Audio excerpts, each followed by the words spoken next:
मला सुद्धा वाटलं नव्हतं की तू या सिच्युएशन मधनं बाहेर पडशील. तुला माहितीये तू कसे दिवस काढलेस, किती त्रास सहन केलायस, किती फसवला गेलास, ते पण जवळच्याच लोकांकडनं. पण तू बाहेर पडलास याच्यातनं. ही सिच्युएशन तू पार केलीस. लिटरली असे दिवस होते की तुला जीव द्यावा वाटत होता. खरं बोलतोय ना मी. स्वतःला संपवावं वाटलेलं, पण तू नाही संपलास, परिस्थितीला संपवलंस. खतरनाक आहेस. आता कोणाला प्रूव्ह करायची गरज नाही. तू ऑलरेडी जिंकलायस. आता जिंकतच राहायचंय पुढे सगळं. तुला कळलंय ना, तू एकटा पुरेसा आहेस. बस आहे.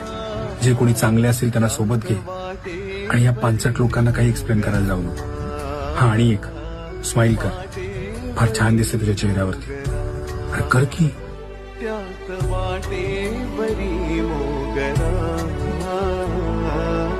थांब. हॅट्स ऑफ आहे तुला. मानलं राव. कुणा